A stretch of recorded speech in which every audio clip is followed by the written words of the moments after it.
even in a desert. You will flourish even in a famine. You don't have to get out of the difficulty to succeed. Change jobs, change neighborhoods, change positions. You have favor in the famine. God will cause you to succeed in the middle of the trouble. This is what happened with Isaac. In Genesis 26, there was a great famine in the land. Isaac was going to move away to a different country, try to get out of the famine, find some place where he could plant his crops, have good soil and plenty of water.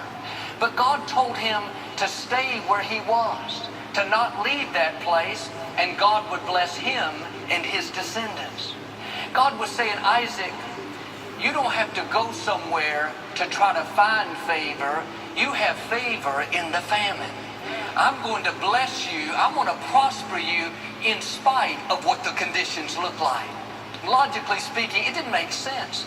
The ground was hard and dry, not enough water to irrigate his crops. Isaac could have talked himself out of it, but he understood this principle that he had favor in the famine. He went out in the middle of the drought and planted his whole field. I can hear his neighbors, the Philistines, saying, what is this guy thinking? He is wasting his time. Doesn't he know nothing can grow in a famine? Verse 12 says, that year Isaac's crops were tremendous. He harvested 100 times more than he planted, for the Lord blessed him, and he became very wealthy. Notice, he didn't have to leave, try to get out of the famine, go somewhere to be blessed. He had favor in the famine. God can increase you in spite of what's going on around you. Don't complain because you don't have the job you want. Joel, if my supervisor would give me credit, if I could move out of this neighborhood, if business wasn't so slow, there is favor on your life right now to cause you to prosper. But as long as you think you have too many disadvantages, you're waiting to get out of the famine, then you'll start believing, then you'll start being your best. That will limit you. Do like Isaac. Father, thank you that I have favor in the famine. Thank you that you're opening doors no man can shut, causing me to stand out, bringing opportunity. Thank you that whatever I touch will prosper and succeed. Your job is not your source. God is your source. He can bless you in unusual ways. He's not limited by your salary, by your training, by your experience. He has ways to increase you that you've never thought of. He can cause people to be good to you. He can bring opportunity. He can give you ideas and creativity. A man told me recently how he received an inheritance from a family member he had never met. He didn't even know they were related. They didn't have the same last names. At first he thought it was a mistake. But that one good break put him into overflow. He didn't see it coming. God has some unexpected blessings, things you don't see coming. Well, Joel, I don't know any relatives like that. Neither did he, but they found him. The scripture talks about how when you honor God, when you keep him first place, his blessings will chase you down. You don't have to go after them, they will come after you. But too often, we're focused on the conditions. I can't expect anything good. I'm in a famine. God is not limited by the conditions, by the economy, by your job, by your family, by your training. He owns it all. Like with Isaac, one touch of his favor will take you and your family to a new level. The scripture says Isaac's wealth continued to increase. He acquired large flocks of sheep and goats and great herds of cattle and had many employees. This all started from him believing that he had favor in the famine. He could have focused on the conditions, lived with a limited mindset. I can't plant here. I can't expect anything good. I'm in a drought. Instead, he dared to believe. Are you letting the conditions talk you out of what God put in your heart?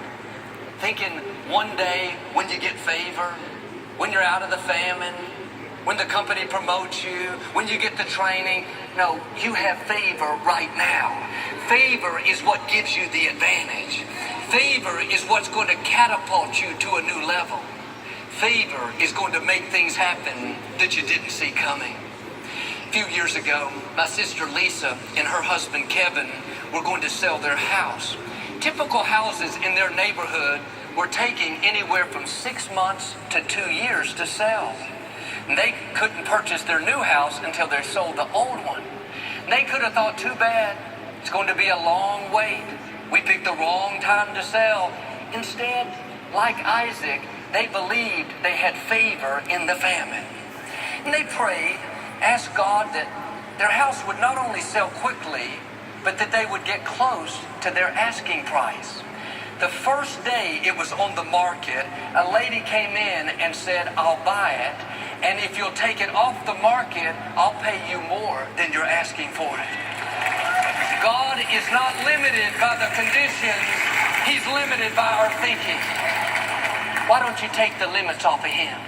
Quit thinking of all the reasons why you can't be blessed, can't accomplish your dreams, why you won't get well, not meet the right person. You may not see a way, but God has a way. When you believe, all things are possible. Isaac was so blessed, the scripture says, the Philistines became jealous of him. The same people that were making fun of him for planning in the famine, the same ones that were telling him he was wasting his time, now they were upset that he was being blessed. It's funny how people that won't do what you're willing to do will become jealous when you're blessed and they're not. You dared to take the step of faith.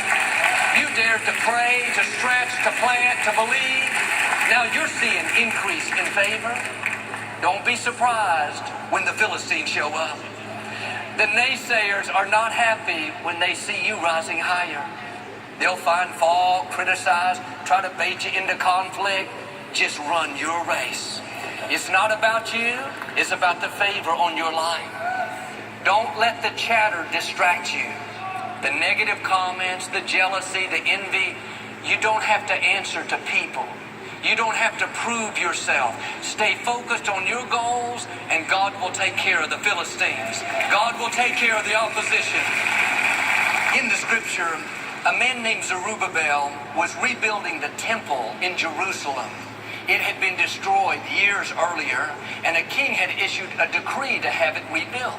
Everything was going great. Laid the foundation, built the altar, then the opposition came. People that didn't want it rebuilt.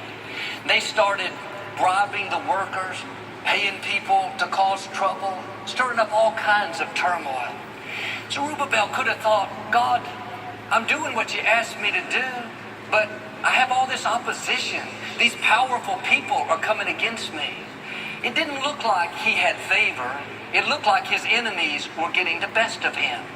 But you can't see what God is doing behind the scenes. It may look like it's going to stop you, but if you'll stay in faith, God will use it to promote you. And the people